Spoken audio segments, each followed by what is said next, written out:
disturbing growing pattern of attacks in churches and disruption of rallies is really concerning. And that brings us to a conversation that we're having today. Is Kenya a nation of goons? And I'm joined today by a political analyst. Please do introduce yourself. You give me a very heavy task. My name is Dismus Mokua. I'm a political risk analyst. And thanks for this opportunity. And you brought into fore a very disturbing conversation about the existence of political goons. And I would like to state that Kenya is not a state of goons, although we've got a few parts of society that are encouraging goons. And in my view, goons exist in two levels.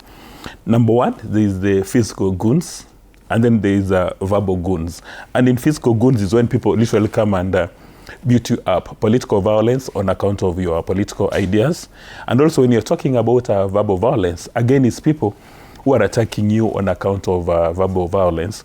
And right from the word go, any reasonable and rational Kenyan must condemn political goons or political violence, whether it's verbal, whether it's physical, in the strongest terms possible for several reasons. Number one, political violence is a threat to our nation. Political violence is a threat to political stability, economic stability, and the military and security stability. Political violence is a threat to elections. Because if you notice where we have incidences of political violence is what in 2032 may be described as battle areas. Nairobi, Nyanza, Western, and Central. So one would easily come to the conclusion that some architects of the political violence, whether it's verbal or physical, want to use it as a voter suppression strategy.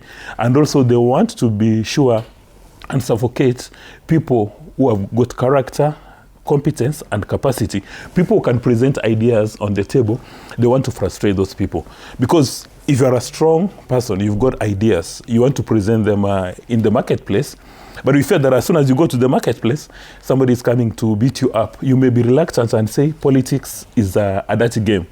And this political violence is not limited to one political party. It cuts across.